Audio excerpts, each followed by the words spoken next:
Ce soir, avec l'invité spécial du plateau de l'émission Eret Israël, nous allons nous entretenir sur la question du rabbin. Qu'est-ce que le rabbin? Quel est le rôle qu'il jouait au sein de la communauté juive et que représente le rabbin pour les chrétiens aujourd'hui?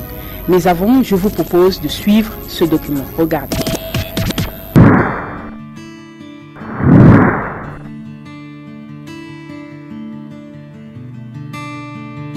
Le rabbin. Le rabbin, Rav en hébreu moderne, est une personne dont l'érudition dans l'étude de la Torah lui permet de prendre des décisions ou rendre des jugements en matière de loi juive.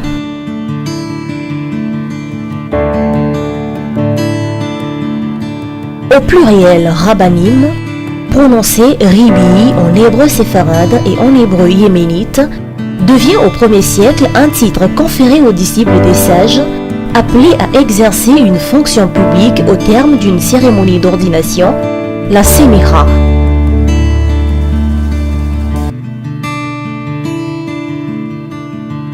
Il ne peut être transmis que par les sages de la terre d'Israël qui ont été ordonnés eux-mêmes par le Sanhédrin, selon la coutume transmise par les anciens et ont reçu l'autorité pour juger les cas pénaux.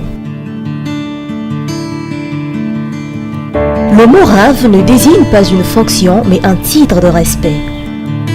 Le rôle du rabbin est celui d'un juge ou arbitre, dont la décision doit se conformer à la loi qui se trouve selon la tradition juive, consignée dans la Torah chez Birtav, la Torah écrite, c'est-à-dire la Bible hébraïque, reçue de Moïse sur le Sinaï, et développée dans la Torah chez Behalp, la Torah orale, une tradition orale d'exégèse également initiée sur le Sinaï. L'objet de ces études est principalement de trouver des solutions à des situations inédites auparavant, en se basant sur les enseignements de ses prédécesseurs et sur les précédents qu'ils ont institués.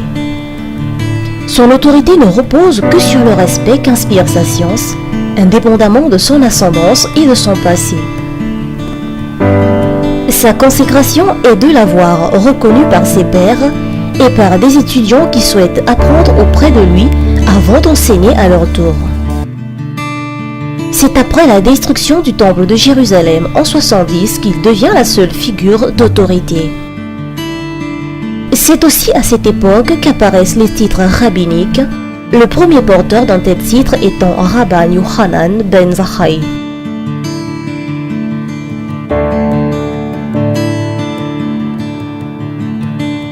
Le rabbin, qu'il soit Rav, Rabbi ou Rabban, n'est pas rémunéré pour ses fonctions et ne peut l'être. Il doit donc exercer une autre profession. Le rabbin peut cependant, en tant qu'officier de justice, demander une compensation pour le temps perdu.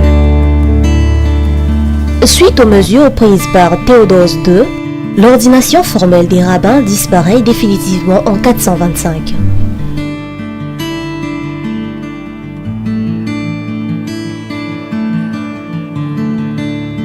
Les titres rabbiniques de Rav et Rabbi continuent cependant à être employés. La situation et le statut des rabbins demeurent essentiellement les mêmes au Moyen Âge. Ils sont souvent à la pointe des connaissances dans les domaines profanes comme religieux et parviennent parfois à de hautes fonctions à la cour des souverains, particulièrement en Espagne musulmane. La situation est sensiblement différente en France et en Allemagne, où les Juifs sont en but à la méfiance, au mieux et aux persécutions des populations chrétiennes locales, les empêchant de prendre une part active à la vie publique. Pasteur Francis, bonsoir. Bonsoir. Merci d'avoir accepté notre invitation.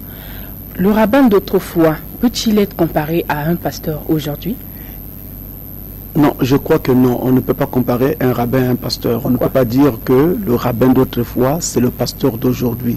Par contre, nous pouvons dire, et sans risque de nous tromper, que le lévite et le sacrificateur d'autrefois, eh bien, c'est le pasteur d'aujourd'hui. Pourquoi on ne peut pas dire que le rabbin soit le pasteur? Il est vrai que dans ces deux personnes et dans ces deux rôles qui sont ici présentés par ces deux personnes, nous avons des similitudes. Le rabbin conseille le peuple sur le plan moral, sur le plan juridique, sur le plan, en tout cas sur tous les plans de la vie. particulièrement en se basant sur la Torah et sur le Talmud, qui était donc la tradition qui expliquait la Torah. Eh bien, c'est aussi un peu ce que fait le pasteur en conseillant le peuple sur toutes ces différentes questions, en se basant sur la Bible. Mais seulement, le rabbin, lui, ce n'était pas une fonction établie dans la Bible par Dieu. C'était une fonction qui est née par la tradition.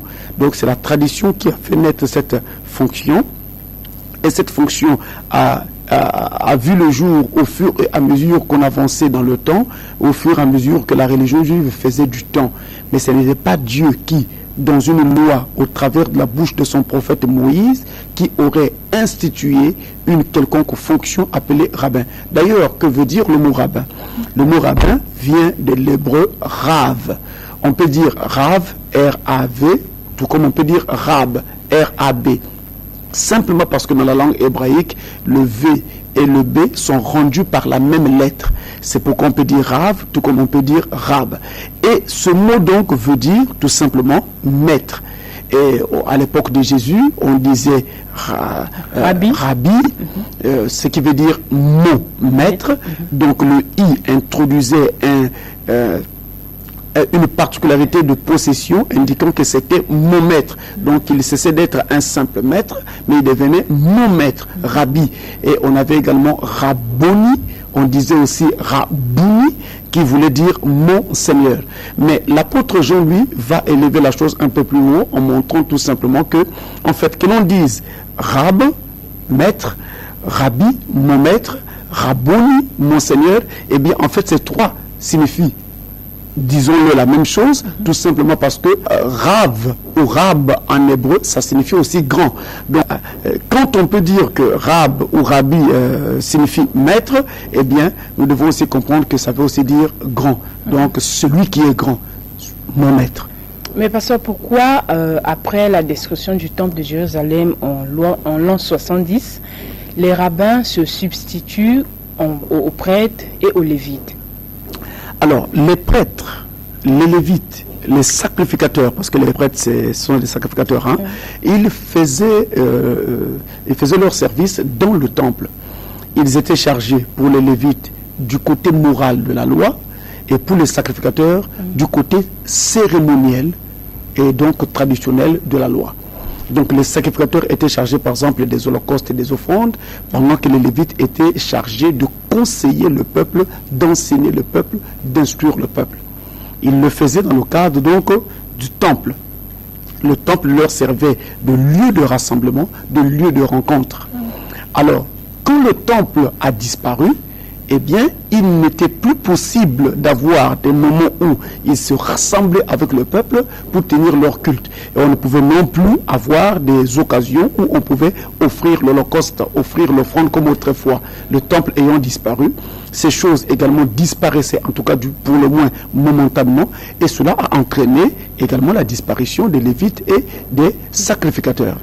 Et qu'est-ce qui va se passer? Quand le temple disparaît, le temple ne disparaît pas tout simplement sans conséquence, sans implication. Au moment où le temple disparaît, il y a une implication immédiate à la disparition du temple.